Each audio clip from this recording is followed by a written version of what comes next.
Ahora sí estamos grabando, vamos a partir con la clase de hoy que vamos a ir a otro capítulo, cerramos ya la clase pasada con la ejercitación, todo lo que era el enfoque top-down y bottom-up, y ahora vamos a ir a un capítulo que tiene que ver con el diseño físico de las bases de datos. En el fondo nos vamos acercando cada vez más al DBMS y alejando, por así decirlo, de nuestro cliente, usuario, como le hemos llamado, es decir, de quien necesita nuestra base de datos. Cuando hablamos de diseño físico, ya tenemos que acuñar o ponerle el apellido de qué tipo de base de datos. O sea, estamos hablando de diseño físico, una base de datos relacional, porque el diseño físico va de la mano de las características que tenga nuestro DBMS. Es decir, como ustedes pueden ver, incluso aquí puse algunas referencias, aquí deben irse a los manuales de los DBMS para poder entender cómo implementar las distintas alternativas de diseño físico que nos proveen. Los elementos de los DBMS son los mismos, ya hemos hablado de cuáles son ellos, pero aquí más bien es tomar nuestro modelo de dato lógico, es decir, el modelo normalizado en el caso del enfoque bottom-up, o el modelo que uno genera como un conjunto de tablas cuando aplica los 8 pasos del enfoque top-down, y ese modelo llevarlo al DBMS. De eso se trata este capítulo. Hay dos elementos que aquí son esenciales y que tienen que ver con nuestra famosa repisa cuando partimos el curso. Yo les decía que hay dos verbos: almaceno, pongo algún elemento en la repisa y después recupero. Bueno, esos dos elementos se convierten en dos cosas súper concretas en el DBMS, en lo que se llaman las organizaciones de archivo. Es decir, me dice, mira, para tú almacenar, yo te proveo todas estas alternativas. Esas son las organizaciones de archivo. En el fondo me dice cómo yo voy a guardar en cada uno de estos casilleros los elementos. Almaceno. Y el otro elemento importante son los métodos de acceso o los índices. Yo almaceno de una manera, pero además te voy a proveer herramientas para recuperar posteriormente eso que almacenaste. Y ahí están los índices. Si ustedes recuerdan, yo les decía, aquí tengo mi repisa, y obviamente si pongo un adorno en la parte superior y yo soy chica, no alcanzo a llegar ahí, voy a tener que poner una escala para llegar a ese elemento. Bueno, eso me va a costar mucho más que ponerlo aquí al frente. Ahí están en el fondo hacia dónde van estas herramientas que nos provee el diseño físico. Entonces, partamos con esto, recordemos dónde estamos. Nosotros ya sabemos que hay que sentarse con el usuario y recolectar sus requisitos, tanto funcionales como no funcionales. Funcionales, en el caso del bottom-up, las vistas de usuario, hacer un diseño conceptual, un modelo con la notación que hemos visto, traducir ese modelo a un modelo lógico. Aquí el gran cambio es que en el diseño conceptual me interesa reflejar la realidad del usuario. Por lo tanto, yo debiera preocuparme de identificar claramente entidades y atributos. Y dentro de los atributos, a lo más la primary key, porque son características del usuario. Versus cuando paso al diseño lógico, que ya tengo que empezar a interactuar con el DBMS, y en ese sentido, ya por ejemplo, en el caso de un DBMS relacional, le tengo que agregar las claves foráneas, que eso es el gran cambio. Las flechas que ponemos en el modelo conceptual se tienen que convertir en una opción de primarias y foráneas, porque si yo tengo una foránea es porque en algún lado es primaria, y eso es una flecha en el modelo gráfico. Y ahora, una vez que tenemos nuestro modelo lógico, vamos a pasar a la etapa de diseño físico. A mí me gusta como a veces decir que aquí arriba estamos más bien trabajando con la maqueta y cuando ya vamos bajando estamos llegando al plano, haciendo la analogía con el arquitecto. Y hay una diferencia, la maqueta es todavía visual, o sea, tiene un impacto visual mayor, por lo tanto está orientado hacia el usuario. En cambio, el plano necesita ya más de un especialista, es decir, del equipo de desarrollo en nuestro caso, que va a tomar eso y lo va a convertir en una base. Entonces, dicho lo mismo, con otras palabras y con algún gráfico, lo que tenemos nosotros acá es un modelo lógico, relacional, por ejemplo. Ya pasamos por la normalización y tenemos nuestro modelito, el cliente con sus facturas. Y hay una relación de uno a mucho, clave primaria, root acá, y cuando tengamos un mucho, siempre esta entidad necesita referenciar al cliente, por lo tanto necesita, como foreign key, algún atributo de esa entidad que está siendo padre de la relación. Es re importante, y en el certamen me di cuenta en varios casos, que cuando yo describo una entidad con atributos, yo tengo que describir la entidad. Por ejemplo, el cliente, cuáles son sus características personales, root, nombre, dirección, género. Ese es el cliente, lo describo. Pero muchos, por ejemplo, aquí cometían el error de poner el número de la factura. No puedo describir al cliente con el número de la factura, siendo el número de factura foráneo. Aquí no puedo, porque un cliente puede tener muchas facturas. Y eso significa que cuando yo describa a un cliente, tengo que tener ese concepto de la dependencia funcional. Lo describo con atributos que lo describen uno a uno, por así decirlo. Tengo un solo root, un nombre, un género. Uno a uno. Si ya son muchos, si un atributo es muchos, tiene que ser otra entidad. Y ahí sí que hago la referencia. Como son muchos, yo los tengo acá descritas las facturas y quiero saber de quién son. Entonces tomo este enlace, este puntero, y con ese puntero vengo para acá y hago mi búsqueda. De eso se trata entonces el modelo lógico. Pero ahora nos tenemos que ir al modelo físico. Y en el caso de un modelo físico, a nivel relacional, lo que es traducir este modelo lógico en los comandos de SQL para efectos de crear las tablas. Es decir, cada cajita de nuestro modelo lógico se convierte en un create table. Es decir, usamos un comando del DBMS para que esto tenga su representación interna. ¿Por qué es importante aquí identificar bien la foreign key? Porque eso me va a facilitar el hecho de que cuando yo cree la factura diga que estoy haciendo que este atributo root cliente foráneo y hace una referencia a la otra tabla, la tabla cliente. Para que así yo pueda decir que tengo que crear primero la tabla cliente y después la tabla factura, que tengo que poner la primary key. En caso que yo hubiera puesto una opcionalidad acá, un cerito, me va a decir, por ejemplo, que puedo permitir los valores nulos. Y esas características son las que me da el modelo lógico. Bueno, llegando al modelo físico, entonces, ¿qué es lo que nosotros tenemos que buscar o cuáles son los elementos en los que tenemos que pensar? Primero, en nuestra repisa. Nuestra repisa tiene una estructura de almacenamiento. Y como tiene una estructura de almacenamiento, cada casillero que yo tenga en esta repisa va a estar organizado de alguna manera que a mí me va a permitir después hacer un camino de acceso a nuestros archivos o tabla para poder lograr recuperar esos datos, ojalá de la mejor forma posible. Como bien dice aquí, con lo que podríamos nosotros denominar el, déjeme sacar un poquito de la pantalla, que se me fue el, quiero obtener el lápiz, aquí está. Lo importante acá es que nosotros, cuando hagamos este análisis, cuando hagamos este análisis de la información que nosotros queremos manejar,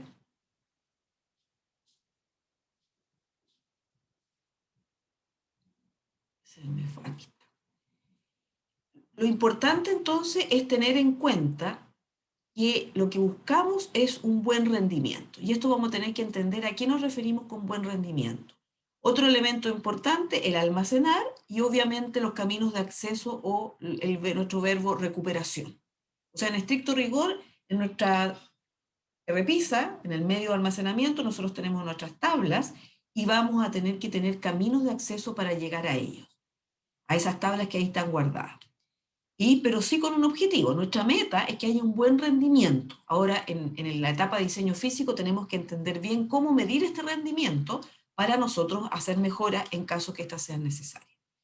Aquí hay un diagrama de un disco que yo creo que refleja muy bien esto del espacio de almacenamiento, los caminos de acceso y el buscar un rendimiento. Todo disco, y esto viene de incluso los discos de la música, los discos son concéntricos, tienen pistas, ¿no es cierto?, que están aquí reflejadas, esto que está en amarillo es una pista.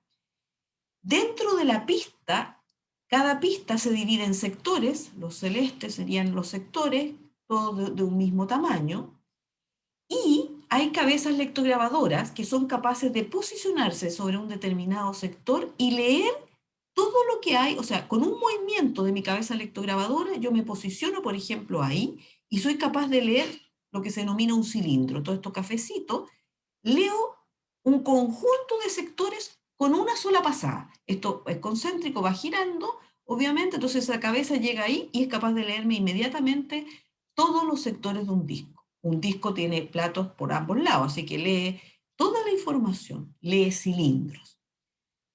¿Por qué les explico esto? Porque lo que hace el DBMS cuando yo le empiezo a dar instrucciones para que haga un mejor almacenamiento, busca que aquellos registros que yo voy a usar más frecuentemente y los voy a usar en conjunto, queden ojalá en este cilindro. De tal manera que él con una pasada y un movimiento de la cabeza lectorabadora sea capaz de extraer la mayor cantidad de datos que me permiten obtener una respuesta lo más rápidamente posible. Entonces, de eso se trata un poco. Nuestra repisa aquí estaría simbolizada por este disco y cada casillero, en estricto rigor, podría ser, o sea, un conjunto de casilleros vendría a ser un cilindro en que yo voy a poner un conjunto de datos ahí o un conjunto de adornos, si vamos de nuevo a la analogía de la repisa, y cuando yo los voy a recuperar, los voy a poder sacar todos juntitos. Eso es lo que tenemos que buscar ahora nosotros. Dicho eso, entonces,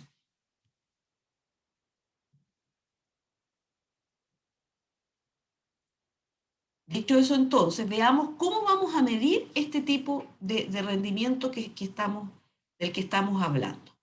¿Cómo lo vamos a medir? A través de algunos indicadores. Estos son igual que los KPI que se usan en las organizaciones o se usan en la empresa. Tenemos tres indicadores. Uno, el de performance, que se le dice, cuando en la diapositiva anterior yo hablaba de rendimiento, la verdad que estaba hablando de estos tres indicadores, pero cuando uno traduce performance, que es uno de los indicadores, hay un tema de traducción que también se le pone rendimiento. Y aquí lo interesante es que este indicador de performance tiene que ver con el número promedio de transacciones. Aquí este concepto, por favor, no lo olvidemos, porque en la parte de diseño físico el concepto de transacciones es vital.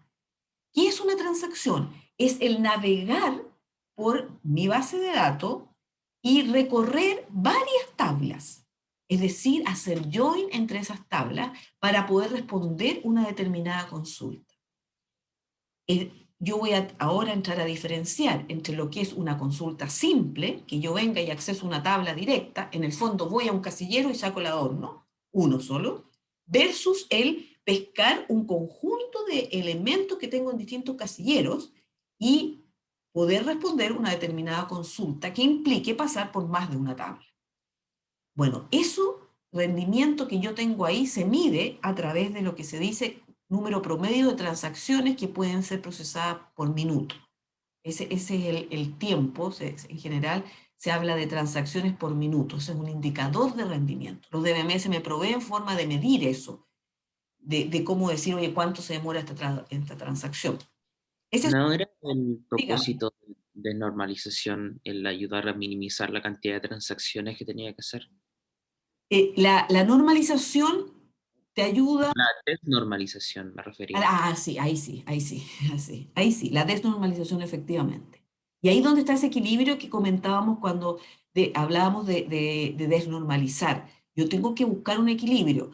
El equilibrio es normalizo para tener muchas tablas y por lo tanto aumento el tiempo de respuesta, que es nuestro segundo objetivo o indicador que tenemos acá. Si yo normalizo, voy a aumentar los tiempos de respuesta, pero sí aseguro la calidad de la data que tengo. Entonces, si mis tablas son muy volátiles, muy cambiantes en el tiempo, yo mejor tener este criterio de calidad de los datos y decir, bueno, tengo más tablas aunque me demore más.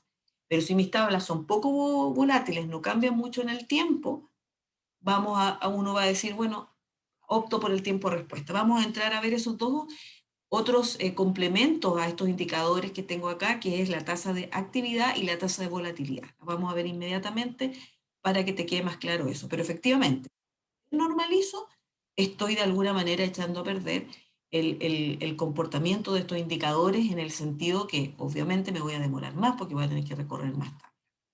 Entonces, aquí lo importante de las transacciones. Me voy a devolver porque me interesa este concepto de transacción. Yo tenía aquí este modelito.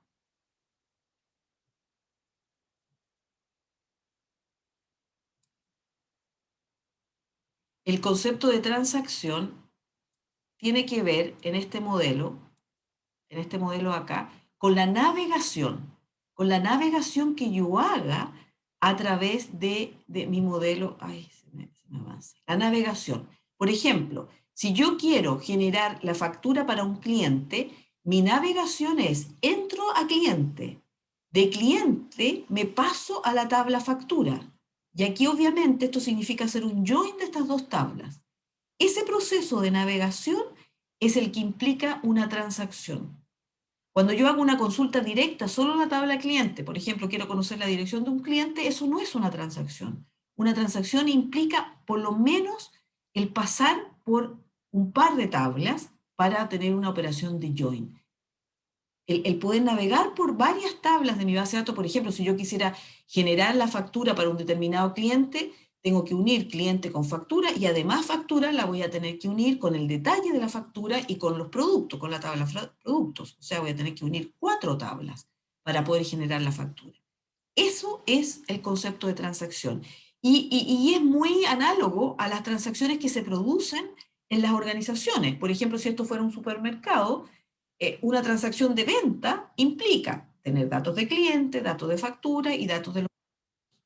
Eso es una transacción llevado a base de datos. Llevado a base de datos, entonces, una transacción es pasar por un conjunto de tablas que me permiten responder un determinado requerimiento de información. Por ejemplo, generar la factura. Bueno, esas son las transacciones entonces que yo tengo que tener en cuenta cuántas puedo hacer por minuto. Otro tema es el tiempo de respuesta, que también tiene que ver con la transacción, pero la idea es medir cuánto se demora el sistema, el software que yo haga y obviamente con la conexión que haga el DBMS, es el tiempo transcurrido entre que se pide que se empiece a ejecutar la transacción hasta que llega la respuesta. Tiempo transcurrido entonces entre que la ejecución empieza a ejecutarse y se genera la información que el usuario está esperando. Y el último indicador es la utilización del espacio en disco. Hoy en día la memoria no es un gran problema, pero de todas formas es importante tener en cuenta, sobre todo en este caso, el hecho que hasta el momento siempre hemos hablado del volumen de datos. Hicimos una estimación del volumen de datos que puede tener una base de datos. Y uno dice, tengo estas entidades, tengo tantas filas por cada una de mis tablas, más o menos cada fila ocupa tanto espacio. Hicimos una estimación de eso, pero en base a los datos, en base a los valores. Y uno diría, bueno, pero si eso es una base de datos. Efectivamente, pero si ya estamos hablando de diseño físico, nos vamos a dar cuenta que no solo vamos a almacenar datos, aparece un segundo elemento, vamos a almacenar índices. Y cuando yo digo vamos a almacenar índices, significa que de ahora en adelante, no cuando yo estime mi espacio de almacenamiento, la verdad de las cosas, que tengo como un almacenamiento medio oculto para efecto del usuario. No solo es el volumen de datos que está asociado a los datos del usuario, sino que también un almacenamiento adicional que el DBMS me va a exigir para poder proveerme algunas herramientas que mejoren los mecanismos de acceso. Y esos son los famosos índices. Los famosos índices que ahora vamos a ver. Entonces, ¿cómo vamos a diseñar la base de datos desde esta perspectiva más física? Ahora lo que nosotros tenemos que hacer es una diferenciación entre las consultas. Una consulta, como les decía, va a ser adelante. Antes no hacíamos mayor diferencia, hablábamos del SQL como un lenguaje de consulta, pero ahora vamos a hacer una diferencia. Cuando la consulta es una operación única, o sea, una lectura directa, por ejemplo, quiero saber la dirección de un determinado cliente, eso es una consulta directa, versus lo que es una transacción. Y la transacción va a ser este conjunto de operaciones que sí tenemos que ejecutarla en forma unida, indivisible o atómica. Hay un comando que vamos a ver más adelantito que tiene que ver con crear transacciones. Así como creamos tablas, nosotros vamos a poder crear transacciones y decir, aquí parte la transacción y aquí termina, porque el DBMS necesita que nosotros le digamos cuál es esta navegación que nosotros la consideramos indivisible o atómica.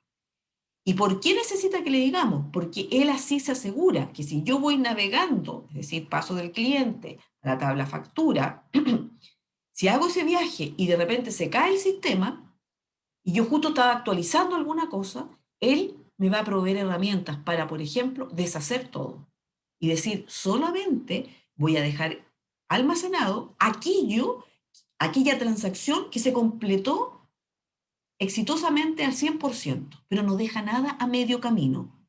Es decir, si se produce una caída del sistema mientras estamos navegando por la base de datos, gracias a estas transacciones, él prefiere deshacer a que quede la cosa a media. Y efectivamente es eso en pro de la calidad de los datos, porque imagínense que hago una actualización en la tabla A, me tengo que pasar a la B y se cae el sistema, voy a quedar lo más probable con versiones o con datos que están asociados entre sí de una calidad baja, porque va a haber algún inconveniente con respecto a esa actualización.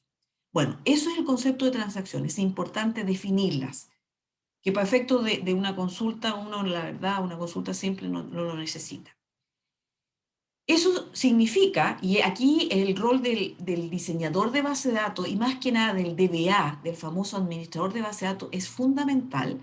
Se hacen muchos estudios y mucho monitoreo. Por eso en algún momento yo le decía que el DBA es como un médico así que está monitoreando al paciente, paciente que está lleno de sensores. Aquí está pasando lo mismo con la base de datos. La base de datos, el DBMS me provee herramientas para yo ir monitoreando cómo están los accesos y los tiempos sobre la base de datos. ¿Y cómo están esos tres indicadores que yo les acabo de mencionar? El espacio, el tiempo de respuesta y el rendimiento con respecto a las transacciones.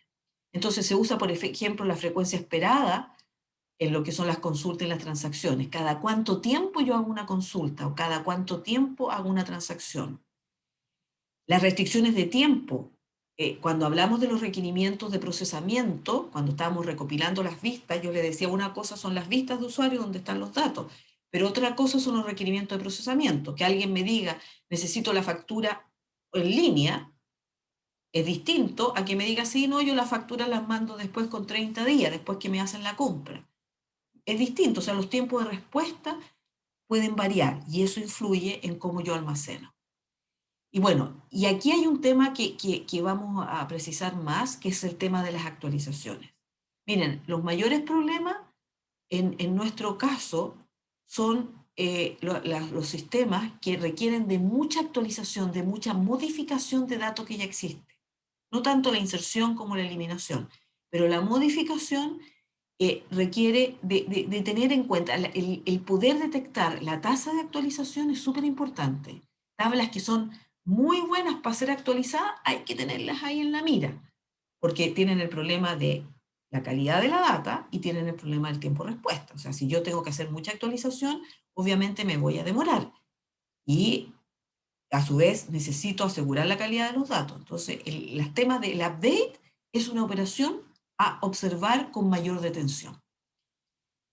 ¿Qué nos entrega el DBMS para hacer todo esto que les estoy comentando? Nos entrega dos elementos, lo que vamos a conocer como organización de archivos y lo que vamos a conocer como índices.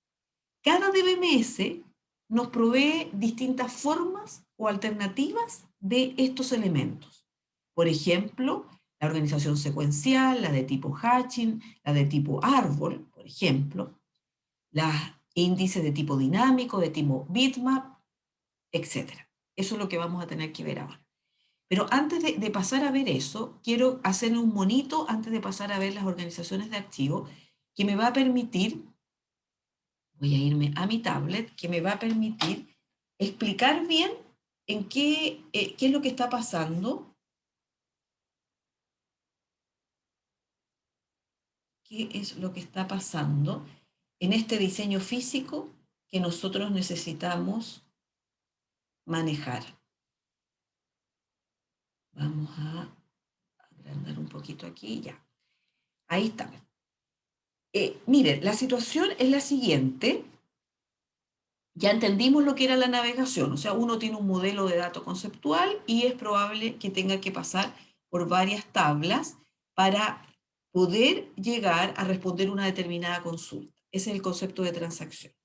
Bueno, esa transacción es código, de alguna manera es lógica de negocio o código o programación que hemos hecho y que nos permite pasar por distintas tablas de nuestra base de datos. El tema es que el DBMS nos dice lo siguiente: usted tiene ya su base de datos, imaginémonos la base de datos aquí en un disco, y por el otro lado tiene la memoria, espérenme que no sé por qué me parece, la memoria principal. A esta le vamos a llamar la memoria principal, y aquí tenemos nuestro disco, que sería nuestra memoria secundaria.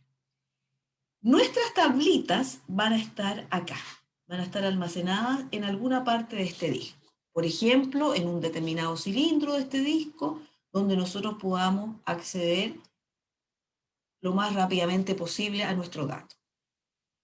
El disco y la memoria principal se comunican entre sí, y no es que lleguen y vayan sacando de un registro en uno, no es que vayan a un sector y saquen un registro, la verdad que eso sería súper ineficiente. Ellos, cada vez que se comunican entre sí, cuando nosotros damos una orden de, por ejemplo, un comando select, que necesitamos buscar una determinada fila dentro de una tabla, no es que vaya a buscar la fila en particular, sino que saca un determinado grupo de estos filas que tenemos ahí. A eso se le llama un bloque. Todo el espacio de almacenamiento de memoria secundaria se divide en bloques. El bloque es un conjunto de filas de nuestras tablas. Ese bloque, o factor de bloqueo, como lo vamos a conocer de ahora en adelante, yo como DBA puedo decir su tamaño. Al principio es mejor decir, asumo el tamaño que tiene, que en general es un tamaño estándar, en base al espacio físico que el disco tiene, por ejemplo, el tamaño del sector. Pero si yo en el tiempo me voy dando cuenta que mis consultas son un poquito lentas, yo puedo ir probando con distintos tamaños del bloque, porque a más registro que yo traslade a memoria principal, o sea, va a pescar todo ese bloque, y ese bloque lo va a traer al buffer de memoria principal, y aquí van a quedar aquellos registros que él va a analizar para dar la respuesta que yo necesito. Ojalá que en ese traslado, cuando yo tengo, por ejemplo, una transacción que requiere varias tablas, o sea, requiere filas de varias tablas, ojalá que me trajera todas esas filas de una vez. Y por ejemplo, ahí hay un tipo de organización que es súper buena, el clúster. Yo dejo consultas ya predefinidas y que esos datitos queden todos juntos, de tal manera que este traslado sea de frentón, me lleve todo el tiro para poder responder una determinada consulta que yo sé que es prioritaria. Entonces, ¿qué estoy diciendo? Que el DBMS me tiene que entregar mecanismos para que en memoria secundaria yo deje los datos lo mejor almacenados, ojalá lo más juntos, aquellos datos que yo más voy a usar juntos. Ya, por ejemplo, en una transacción. De esa manera, entonces, mi traslado a memoria principal va a ser más eficiente. Y a su vez, la memoria principal, aquí yo voy a ejecutar en la memoria principal mi programa de aplicación, y va a ser, no sé si, imaginémonos que hay que calcular la prioridad académica o la factura, hay que calcular el total de la factura, va a ser el cálculo del total de la factura. Una vez que lo calcula y quiere actualizar la memoria secundaria porque está guardando el total de la factura, va a venir para acá, y este camino es inverso y va a grabar en la memoria secundaria ese valor. Bueno, ¿cómo logra esto el DBMS? Una cosa es, como les decía, viendo cómo organizo la memoria secundaria. Él me dice aquí, guárdalos de tal manera. Y otra cosa es agregando lo que se denominan índices, que tienen que ver con los métodos de acceso. Yo los índices me gusta siempre hacer la analogía con aquellas libretas, seguramente ya se los mencioné, que antes teníamos, hoy en día ustedes ni las conocen porque son todos, ni siquiera conocen los teléfonos que habían antes, ¿no es cierto? Pero antes habían unas libretitas así, donde uno por abecedario tenía la información de sus contactos. Entonces, si yo quiero, bueno, hoy día las búsquedas uno lo hace a través de también de una búsqueda por apellido, o si uno puede ver el directorio de sus contactos en un celular, también es más o menos la misma idea. Pero estas gualetitas me interesa que queden claros, porque lo que hace el DBMS es proveerme que sobre esta estructura de almacenamiento que yo tengo en memoria secundaria, yo a estos bloques les pueda poner una especie de gualetita aquí que me diga, mira, todas aquellas filas que tienen que ver con la letra A, por ejemplo, que tienen una clave primaria que empiece con A, por poner un ejemplo, van a estar en esta parte. En esta otra están todas las que empiezan con B, y así sucesivamente. ¿Para qué? Para que cuando yo vaya a buscar, no tenga que recorrer toda esta área de la memoria secundaria, no tenga que recorrer todo el área de la memoria secundaria, sino que tenga, ay, perdón, ahí se ve el cursor o no, porque como me paso al tablet, no sé si se ve el cursor. ¿Quién me puede contestar? No se ve, ya, si me tincaba, porque estoy en el tablet. Ya, entonces voy a seguir diciendo acá. Entonces, ¿cuál es la idea? Esas tabletitas o esas salidas que les puse ahí, esas waletas, por llamarla de alguna manera, me permiten que si yo necesito a alguien con apellido M, vaya a buscar el bloque que está aquí y no tenga que pasar por todos los bloques anteriores. Esa es una forma de indexar una tabla, el poder saltarme todos los anteriores. Bueno, de eso se trata entonces lo que nosotros vamos a ver ahora, de poder identificar, de poder identificar, déjenme eliminar esto, de poder identificar de ahora en adelante que toda tabla que nosotros almacenemos en la base de datos tiene un área de datos, un área de datos. Aquí están los datos del usuario, o sea, lo que hasta nosotros hasta el momento hemos conocido como los datos del usuario y un área de índice. Y estas dos están súper comunicadas entre sí. Aquí están los valores del usuario, las tablas que nosotros hasta el momento tenemos. Ahí están entonces están los valores, ahí están las tablas, eso que yo recién les mostraba en el disco está ahí. Pero adicionalmente, nosotros vamos a agregar, gracias al diseño físico y gracias a las herramientas que nos provee el DBMS, un área de índice, estas gualetitas que yo recién les puse. Y esa área de índice tiene distintas alternativas, distintas formas de trabajar. ¿Y cuál es la gracia? Que de ahora en adelante nuestra tabla va a tener su espacio por efecto de los datos, su espacio por el índice, y cada vez que yo ande buscando algún dato o quiera almacenar un nuevo dato, o sea, a que haga una lectura de un dato que ya existe, o quiera ingresar un nuevo dato, el voy a usar esto, el camino va a ser, primero pasa al área de índices, de ahí ve incluso si puede solucionar una consulta. Fíjese lo importante de esta área de índice. Cuando veamos el índice bitmap, nos vamos a dar cuenta que a veces con mirar solamente el área de índice ya puedo responder una consulta, sin siquiera ir al área de datos. Por eso es súper importante el área de índice. Y bueno, y la otra alternativa es que para llegar al área de datos, esta área de índice me reduce la búsqueda. Me dice, pasa primero por acá, las áreas de índice son más pequeñas. Y es lo primero que se lleva a la memoria principal cuando se abre una base de datos. Cuando ya empiezo a trabajar con una determinada tabla, lo primero que se lleva a la memoria principal es el área de índice. Esa permanece ahí, de tal manera que yo pueda incluso resolver estas consultas sin necesidad de ir al disco. Y así me ahorro tiempo de respuesta.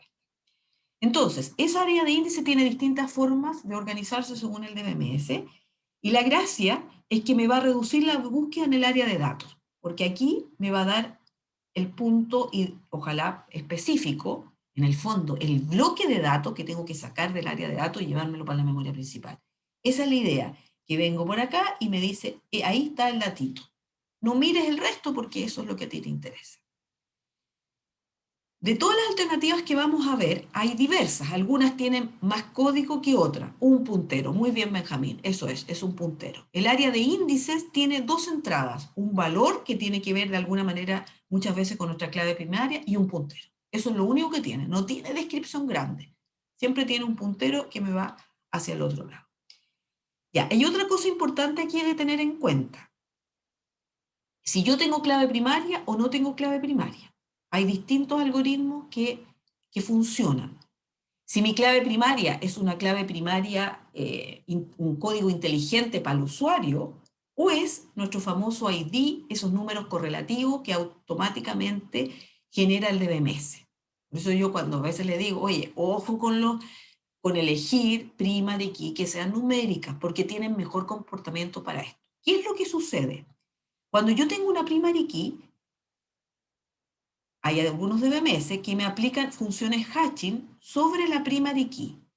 Y esa función hatching lo que hace es agregar, ponerle aquí otro caminito, dice, mira, yo te doy una dirección y esa dirección te va a llevar al área de índices y de ahí te va a llevar más rápido incluso al área de datos.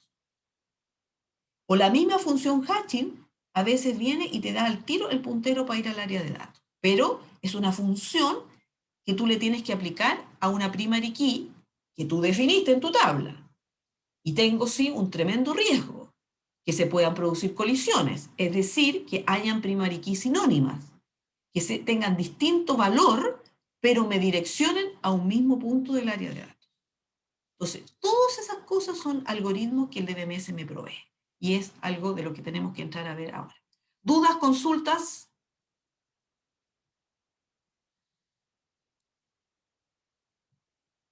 ¿Alguna duda, consulta? No. Gracias, Benjamín, por contestar. Ya, volvemos a nuestras PPTs entonces para seguir con esto.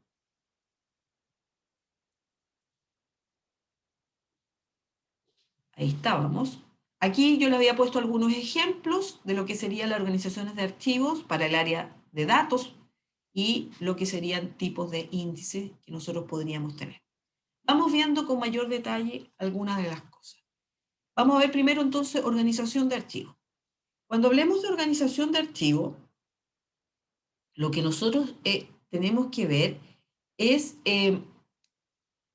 lo que podríamos decir, lo típico que el DBMS me provee y lo típico que yo logro cuando hago mi create table común y corriente sin hacer ninguna cosa adicional. El DBMS lo que hace es pesca mis filas, vamos a suponer que tengo una tabla aquí de personas, nombre, root, fecha de nacimiento, puesto, sueldo y sexo, esto es lo que tengo como la tabla de personas, y él viene y me almacena mi tabla de esta manera. Fíjense sí la diferencia con lo que eh, en general hemos conversado cuando estamos hablando de modelamiento. Aparece el concepto de bloque. Por ejemplo, aquí nuestro DBA definió que los bloques son de 4. Factor de bloqueo, como se le llama a esto, son de 4. Es decir, cada bloque tiene 4 filas.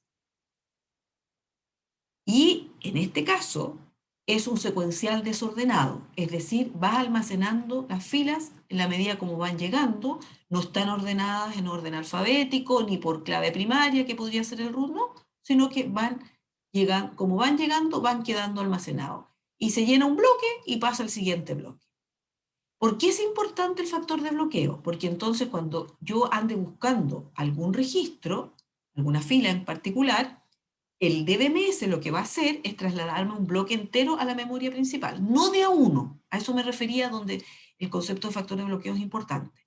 No de a uno, sino que de 4 en este caso. Y eso es lo que lleva a memoria principal y en memoria principal hace la búsqueda real de encontrar a aquella persona, supongamos, que tiene un sueldo mayor que 550.000, si es que esa fuera la consulta del CLSQL.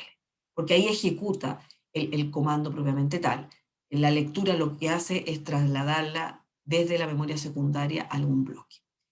El tema es que obviamente esto es secuencial. O sea, si yo ando buscando todas aquellas personas con que ganan más de 550.000, va a llevar el bloque 1, después el 2 y así sucesivamente, y ahí va a ir seleccionando en memoria principal. Y claro, son todas, por lo tanto necesito pasar por todas las filas que tenga esta tabla. Bien, si es que la consulta es esa y requiere saber todas las personas que tienen ese sueldo, el acceso secuencial es lo más natural porque tengo que pasar analizando toda la fila. Pero obviamente tiene su problema en cuanto a tiempo. Existe la alternativa de que yo podría tener un acceso, un almacenamiento ordenado. En vez de tenerlo así, los bloques siguen existiendo. En vez de tenerlo como lo teníamos acá, los bloques me están guardando la información ordenada, en este caso, por el nombre de nuestra persona.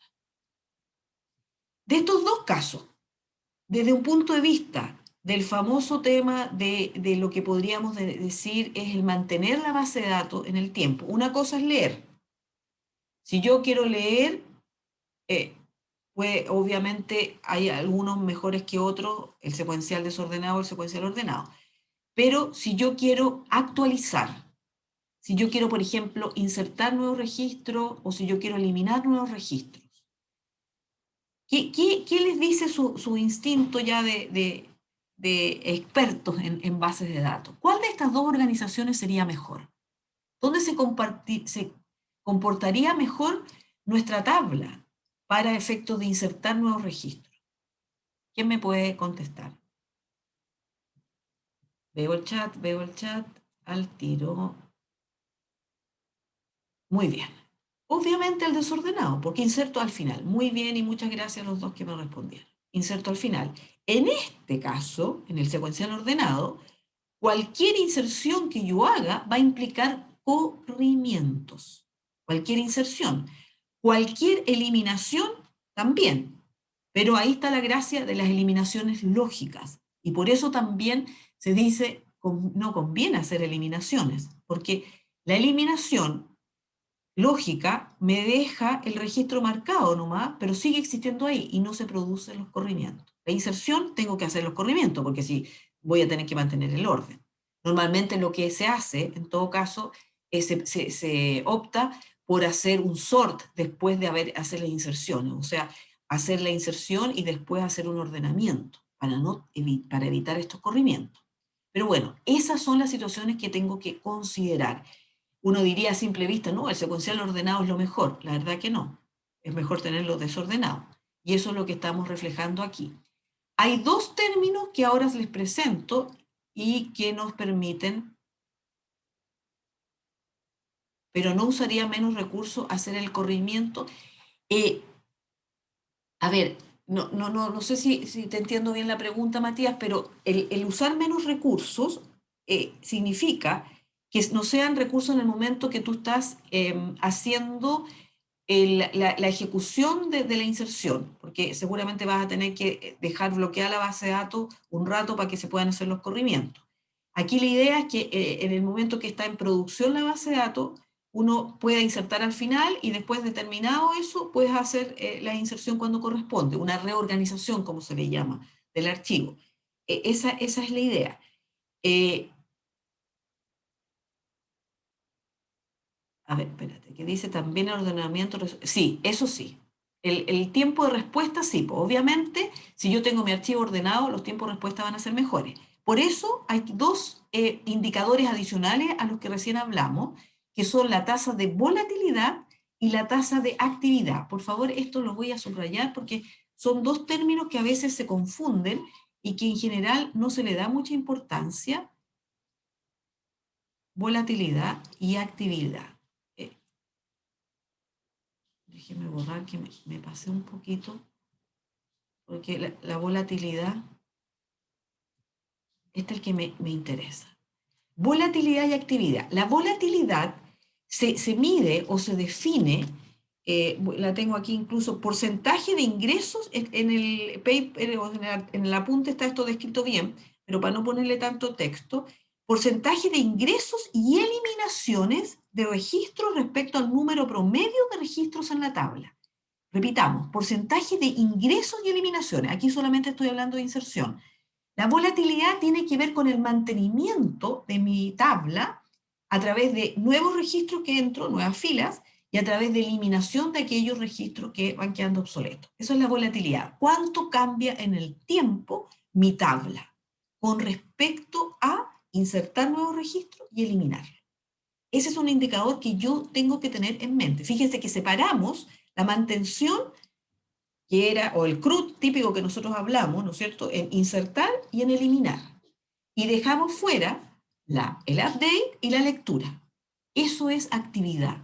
La actividad tiene que ver con la lectura que yo hago, es decir, con cuántas filas tengo que recorrer para poder responder una consulta, que es solo de lectura, y también con el update, con la modificación que yo haga de alguno de los datos que yo tengo. Porque en estricto rigor, el update es también una lectura. Yo ubico primero el dato, lo encuentro y ahí le hago la modificación.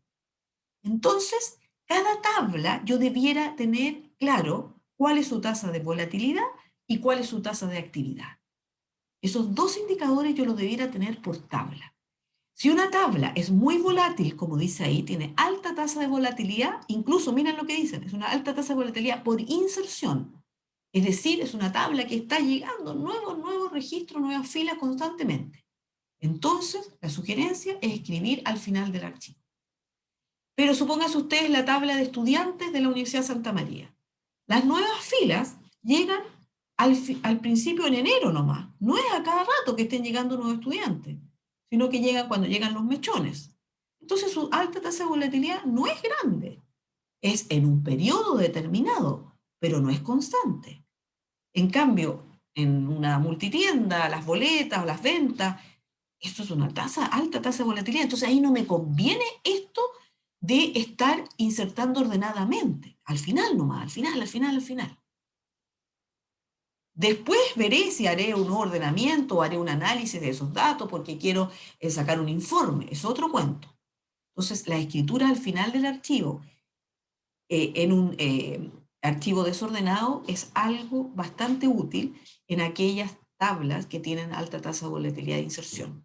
Y la eliminación, yo la dejo siempre para decir que la eliminación es mejor manejarla a nivel de eliminaciones lógicas. ¿Y por qué? Porque hoy en día, sobre todo con los sistemas de tipo lab, con minería de datos, ahí hay datos que son súper relevantes. Quizás no para el sistema que está en producción, el sistema transaccional, el sistema OLTP, pero sí para hacer un análisis posterior. Así que acostúmbrense a que cualquier eliminación más bien sea un update. ¿Por qué digo sea un update? Porque tengo un campo estado que si esa fila ya pierde su vigencia, yo le cambio ese campo estado y pongo no vigente. No vigente para efecto del proceso transaccional común y corriente, pero sí será vigente para después, para hacer cualquier análisis. Entonces, por eso más el foco es en la inserción, en estricto rigor hoy en día. Las eliminaciones, tratemos de manejarla en forma lógica. Obviamente, si el registro está malo, hay que eliminarlo nomás, pero si está bueno, si la eliminación es un cambio de estado, si nuestro cliente ya no es cliente porque se fue, eso me está diciendo algo, se fue a la competencia y es algo que me interesa para yo poder analizar. Ya, y la alta tasa de actividad, entonces, tiene que ver con que cuando yo hago una consulta, casi paso por todas las filas de mi tabla, cuando yo ando haciendo una búsqueda. Entonces ahí me conviene la organización secuencial. Y el ordenado, es muy usado, salvo o en aquellos casos, perdón, es muy usado en casos que yo tenga consultas de rango. Necesito a todas las personas que tienen un apellido entre, no sé, de la M a la Z, o que estén entre tal y cual rango. Ahí se justifica un poco lo ordenado, pero en general se utiliza mucho más todo lo que son los archivos secuenciales desordenados. Y ojo, que la organización secuencial no es algo que yo no use, ¿eh? Se usa bastante. ¿Cómo se define una organización secuencial? Cada vez que ustedes crean una tabla con la forma básica del Create Table, se organiza internamente en forma secuencial. Se organiza internamente en forma secuencial. O sea, cualquier mejora que yo le haga a la tabla, a la opción, empiece a usar opciones del comando create, van a ir mejorando este almacenamiento. El hecho que la organización sea secuencial, insisto, significa que no es algo malo, ¿eh? Porque hay veces que las consultas requieren de casi todas las filas de una tabla. Entonces, en ese sentido, no es malo tener la organización secuencial. Lo que pasa es que cuando yo quiero mejorar tiempos de respuesta, obviamente la organización secuencial no me sirve. Y ahí es donde yo tengo que empezar a ver las otras alternativas. Y aquí vienen otras alternativas. Eh, ¿Por qué se me... A veces no me aparece? Quiero borrar el... Aquí está. Borrar. Ya. Los archivos hatching directos. Yo recién les comentaba que existe la función hatching, y la función hatching es un algoritmo que me provee el DBMS, que lo que hace es decir, es identificar a qué bloque dentro de mi área de datos yo debo dirigirme para buscar aquel registro que a mí más me interesa. Se fijan que en el otro caso, en el secuencial, yo decía, la actividad es altísima porque casi quiero todas las filas de la tabla. Aquí me están diciendo algo distinto. Yo quiero buscar algún registro en particular. O sea, la actividad de este archivo es baja. Y lo que quiero es ir a encontrar a alguien en particular. Por ejemplo, en este caso hay nombres de canciones, está el nombre del tema, el intérprete y un número de un ID en el fondo, una clave primaria que podría ser este número del estreno. Y en el almacenamiento hatching, el algoritmo lo que hace es que llega a una nueva fila y lo va guardando en distintos de estos bloques. Aquí el bloque sería, el factor de bloqueo sería 2, cada bloque tiene 2 filas. El algoritmo hatching genera este numerito. Por ejemplo, quiero guardar este tema de Madonna y yo le voy a aplicar la función hatching a mi función hatching, le voy a aplicar al valor 125, que sería el valor, ¿no es cierto?, de Madonna, de este tema. Pues no me queda muy bonito, pero eso me va a decir factor de bloqueo, o sea, perdón, no factor de bloqueo, vaya al bloque 5.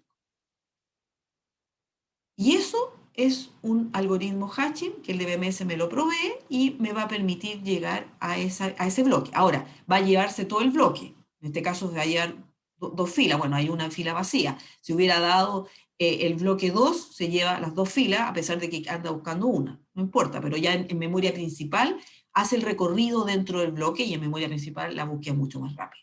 Pero se lleva el bloque completo. ¿Por qué es estático?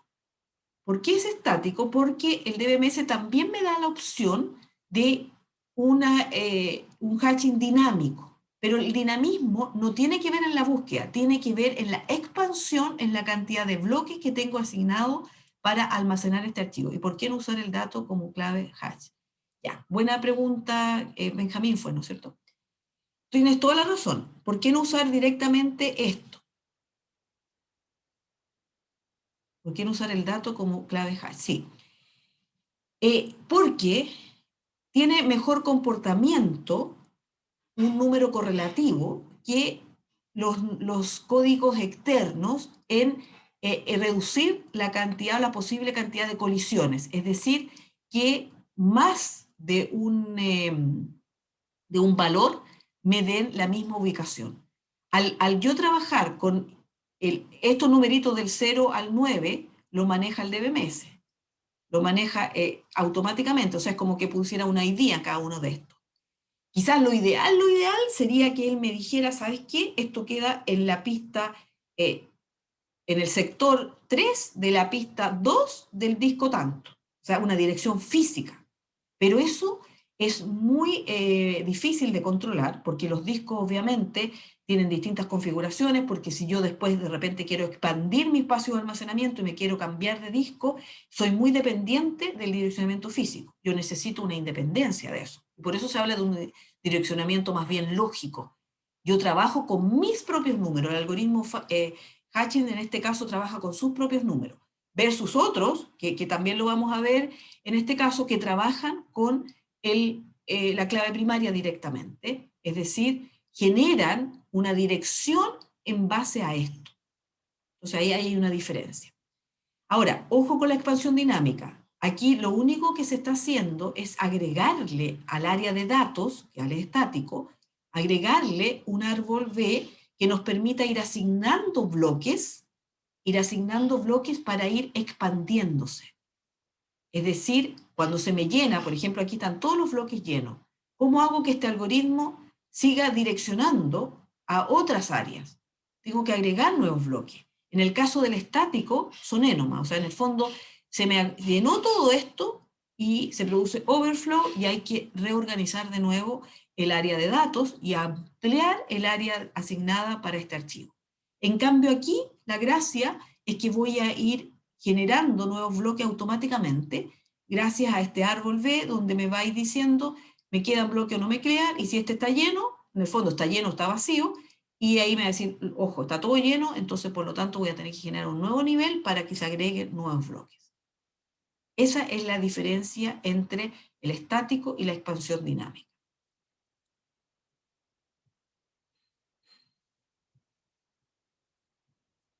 Voy a borrar, me cuesta borrar los dibujos, ahí sí. Entonces, archivos hatching recomendables. ¿En qué situación? Alta tasa de volatilidad. ¿Qué era la volatilidad? Muchas inserciones. Cuando tengo muchas inserciones, obviamente me conviene la expansión dinámica, porque el que es estático no tiene forma de crecer. O sea, definir una determinada área y ahí me tengo que mover. En cambio, el que es dinámico me permite el poder ir ampliando mi área de datos sin mayor inconveniente. Y baja tasa de actividad, lo que yo recién les comentaba. Quiero ubicar el registro, la fila en particular. Ahí este tiene sentido, versus el secuencial, que yo necesitaba una alta tasa de actividad porque casi tengo que pasar por todas las filas.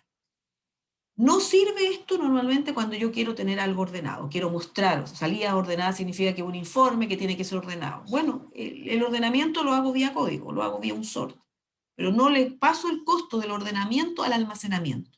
Eso hay que tenerlo como bien en claro. Es mejor no almacenar ordenado.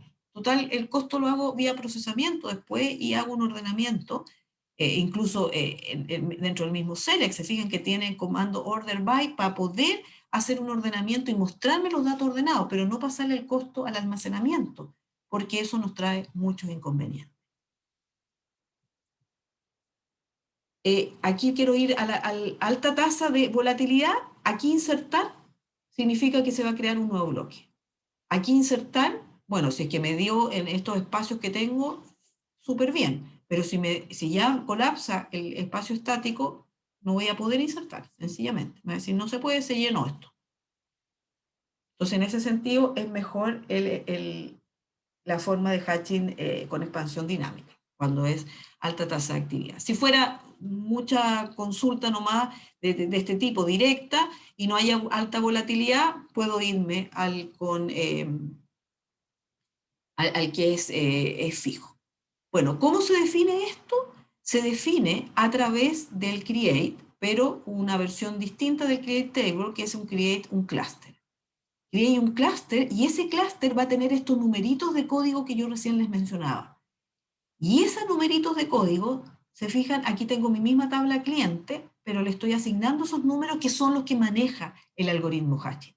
Incluso aquí se le da alguna información acerca del tamaño del clúster para tener esta área de datos, acerca de la cantidad de claves hatching que yo podría generar, valores que yo podría tener. Como que le doy el área completa en la cual yo me puedo manejar como área de datos, por así decirlo, a esta área que yo pueda tener.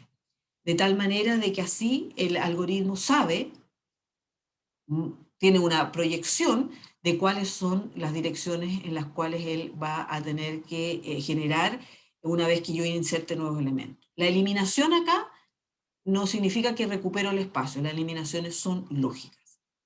Y de esa manera entonces yo tengo, lo que se aconseja es cada cierto tiempo hacer una redefinición, o sea, crear un nuevo clúster, pasar los registros que se tienen, pasarlo a un área un poco más alta. Cada cliente sería un bloque, me voy a devolver.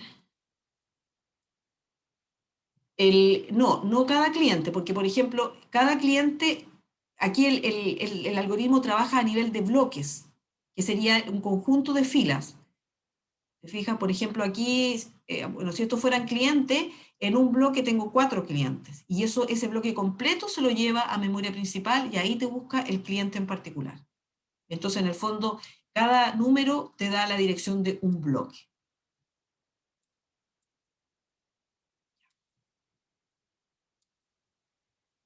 Otra forma de organizar archivos, fíjense lo que estamos diciendo, cómo guardo mi tabla, cómo guardo mi tabla.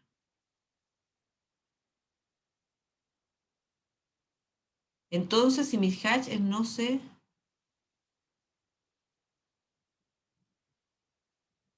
si tengo x igual 10 me da el bloque 20, claro, así es, así es. Ya, otra forma de organizar archivos, tenemos la secuencial, tenemos la hash y tenemos esta que es como árbol. Esta no es tan común encontrarla en los DBMS, pero también es una alternativa. ¿Qué es lo que hace esta? Organiza toda el área de datos como un árbol, todo el área de datos. Aquí en estos casilleritos que ustedes ven ahí,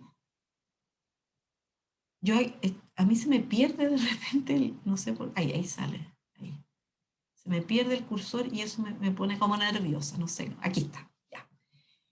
¿Qué es lo que tenemos ahí? En esta M vamos a suponer un ejemplo bien simple para poder entender esta organización de árbol. Aquí tengo una fila, de frentón tengo una fila de datos. O sea, olvidémonos de los bloques y toda la otra cuestión para entender mejor el ejemplo. Entonces, ¿qué es lo que hace? Organiza, bueno, todo esto igual está en un disco, pero la estructura que tiene, y ahí están los punteros que recién decía el compañero, la estructura en que organiza un archivo de datos aquí es la siguiente. Necesito una clave primaria, sí o sí.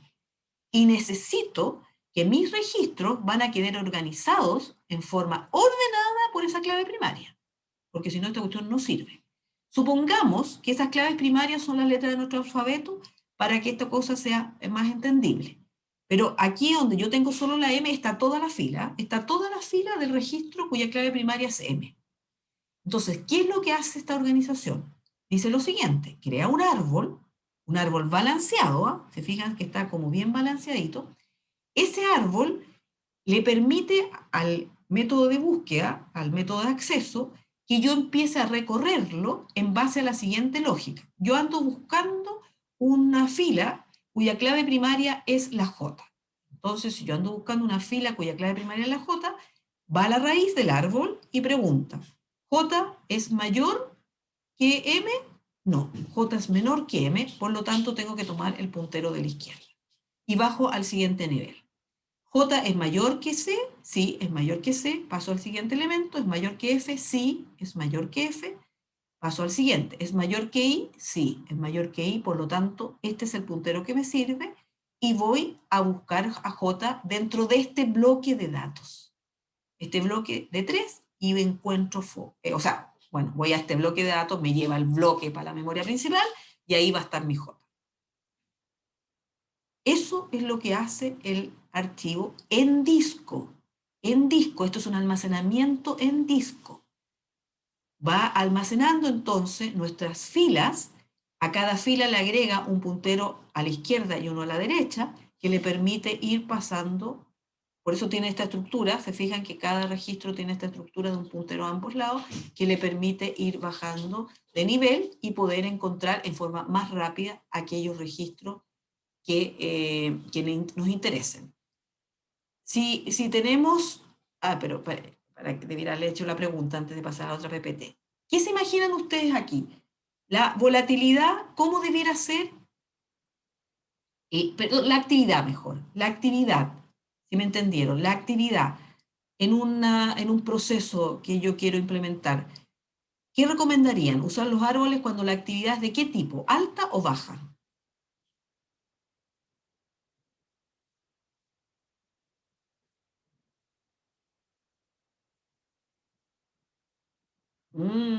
A ver. Alta, alta. Ya. Veamos.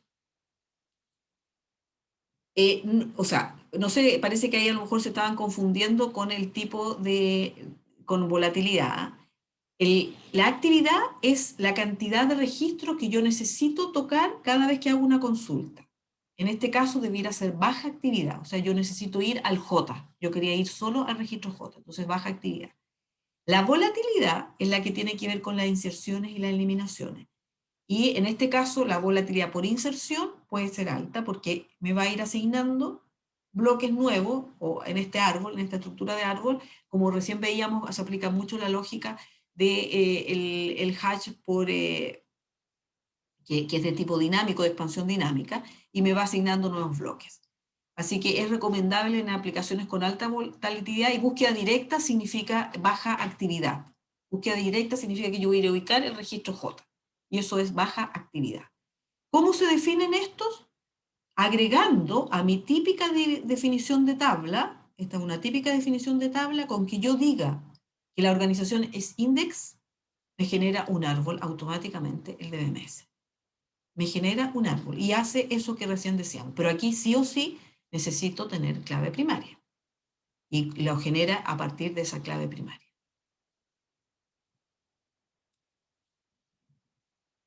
La otra alternativa, esta es sumamente útil. La otra alternativa es los clústeres. Por favor, no confundir esto de clúster con lo que recién veíamos acá. Crear un clúster para el hatching.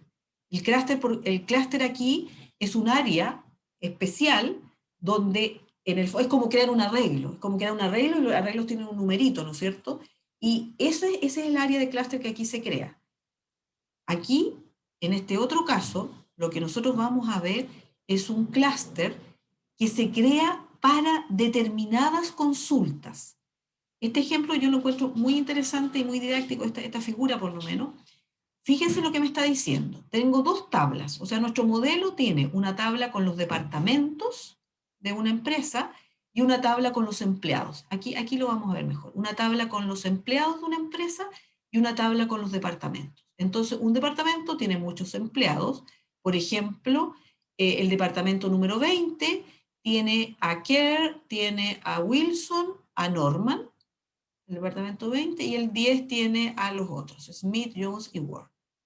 ¿Ya? Si yo no defino clúster, viene el DBMS y me almacena, como recién lo veíamos, forma secuencial. Todos los datos del empleado están en este pedacito del disco, y todos los datos del departamento están en este pedacito del disco. Pero ojo, que yo cuando hago la consulta necesito que estas dos cosas tengan un join, es decir, a través del número de departamentos se produzca el enlace. Si yo defino tablas clusteriadas, como se les denomina, esto me queda almacenado de esta manera.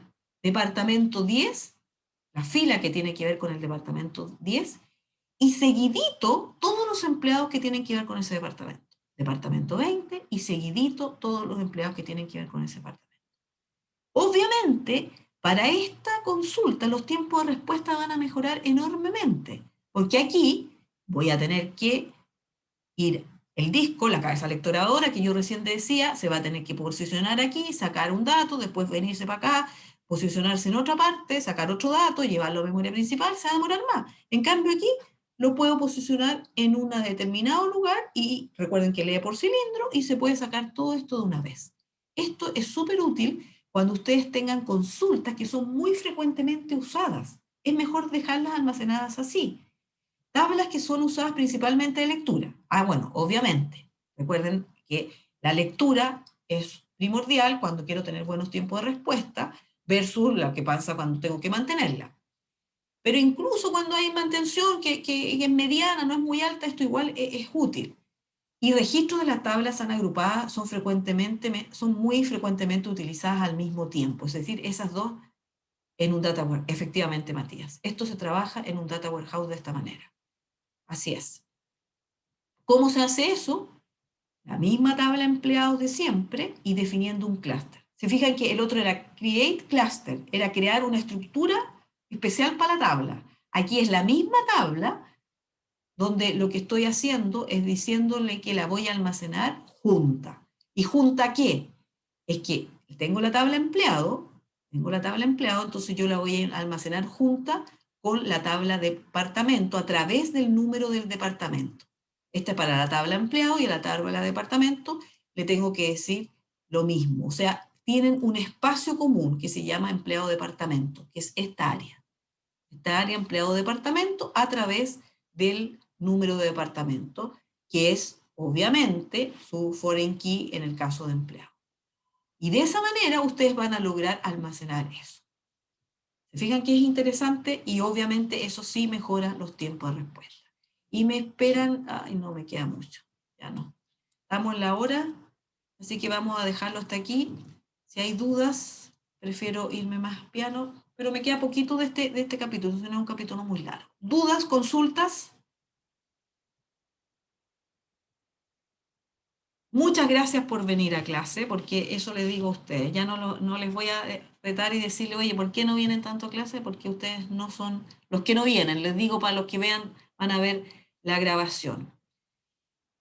Mañana nos vemos en clase, que tengan una buena tarde, no se mojen mucho, cuídense. No, caché bien la consulta de lo último. Ya, entonces espérate, Benjamín, porque prefiero dejarla esa clara. Los que se quieren ya se pueden retirar, pero prefiero dejar eso claro porque voy a partir mañana no del clúster. Es muy importante entender esto del clúster porque es súper útil.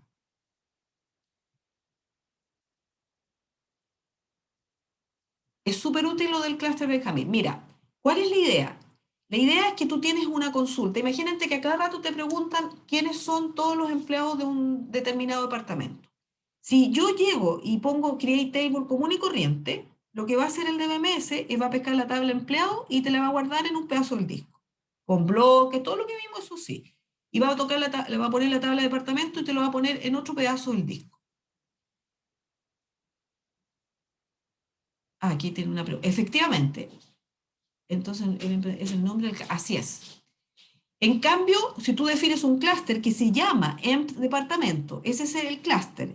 Y ese clúster se define a través de un atributo común que hay entre estas dos tablas.